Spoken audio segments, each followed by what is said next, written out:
Bir qadrdonimiz aytadilarki, bir kun masjidimizga bir mayitni olib kelishdi peshin mahaliga. Ertaroq olib kelib qolishgan ekan, o'g'li oldimga kirdi. Dadam bo'ladilar bu o'lik mayit, janozaga olib chiqilgan odam. Hojilarga borganlar, umralar qilganlar, xayr saxovatlar ko'p qilganlar. Sizlarni masjidlaringda 5 mahal namoz o'qirdilar. Ko'p menga o'zlari o'qiydigan joyda men shu yerda turib o'qiyman namozdirdilar deb joyini ko'rsatsa, imom hoji akamni men tanirdim, yaxshi odamdilar, nima bo'ldi? 2 oy oldin bizni boshimizga katta qarz tushib qoldi. Juda ham katta qarz.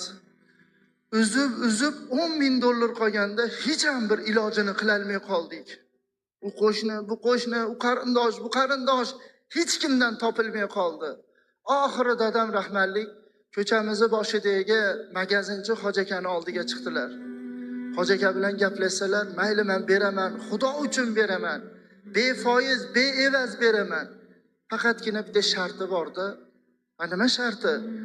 Uyingizni meni nomimga o'tkazib berasiz debdi. Notarius xizmatini to'laysiz, yana qaytarib olayotganingizda ham notarius xizmatini qilsangiz, mendan sizga yordam $10,000 vaqtida bersangiz bo'ldi hoji aka. Xo'p bo'ladi. Uy hujjatlarini olib chiqib notariusda oldi sotdi qilib hoji akani nomiga o'tkazishibdi magazinchini. Xudoning qudrati bilan deyapti o'g'li. 10 kun 15 kun o'tganda uyimizni pul bosib ketdi deydi.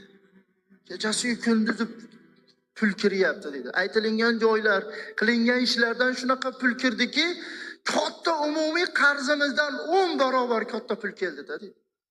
Chunki niyat berishligida deydi.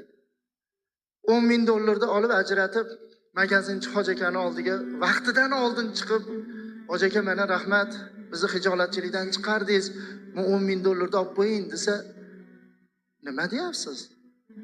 Ha, qarzim esa qarz bas.